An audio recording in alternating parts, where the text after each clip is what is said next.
Now here you can split up the numerator over a common denominator, right?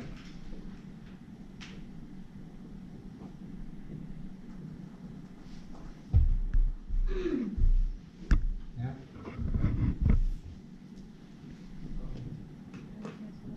Yeah, you get 1 minus 1. And that's true.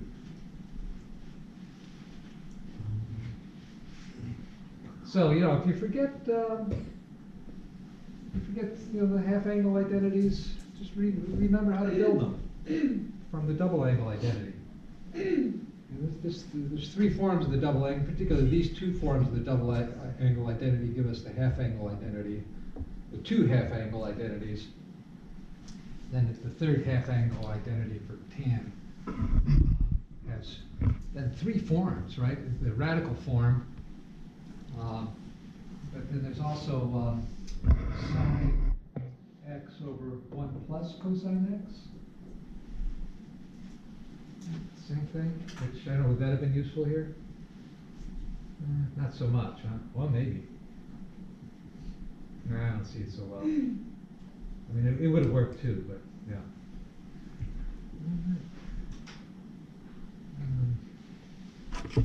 How about 16? What's going on here?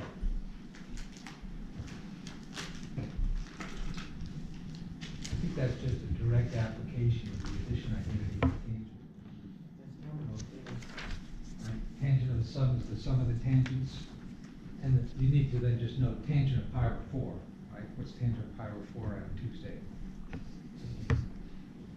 1, right?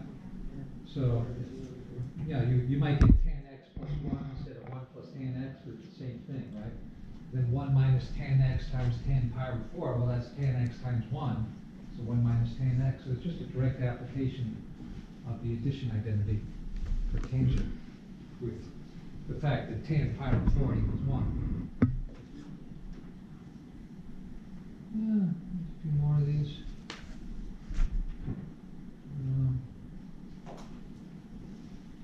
That one. Square of the sum plus the square of the difference.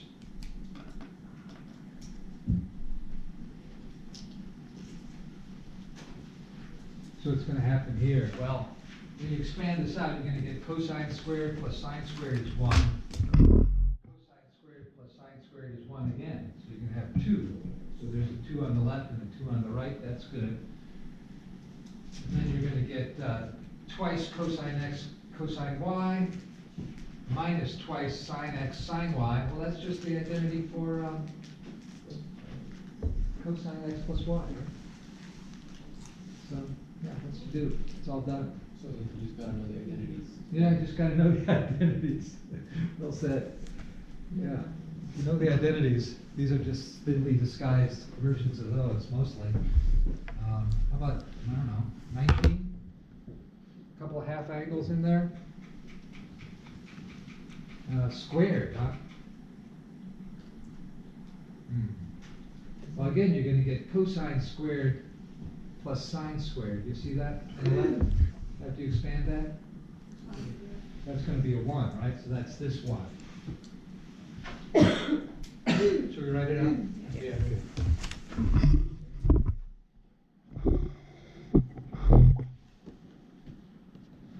So we have the square of the difference in half angles.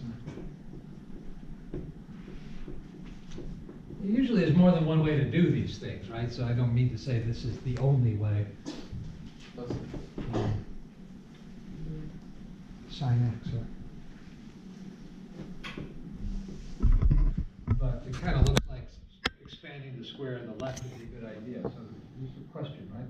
So cosine squared x over 2 minus twice cosine x over 2 sine x over 2 plus, right? When you square a negative, sine squared x over 2. Is that the same as 1 minus sine x?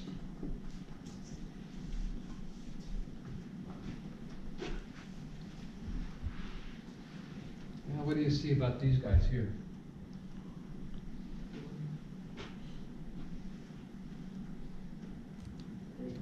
They equal 1, right? That's Pythagorean identity. So that's one. And what about this?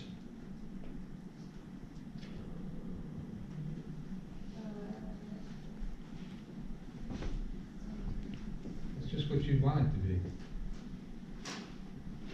Right?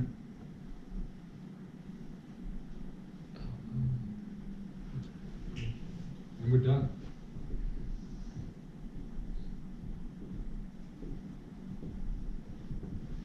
But yeah, so how do I get from here to here?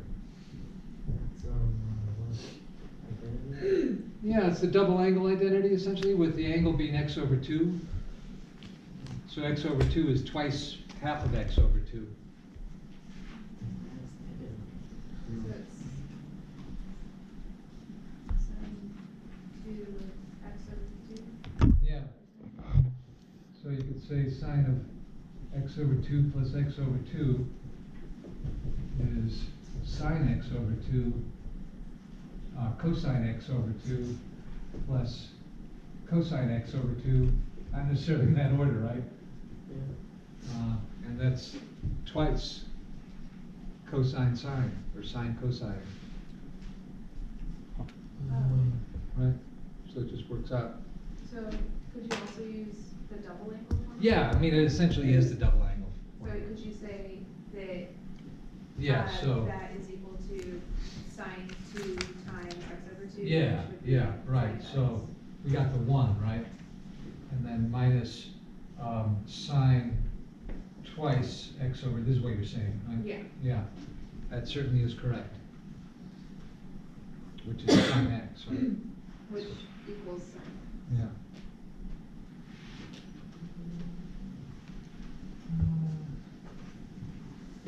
Okay.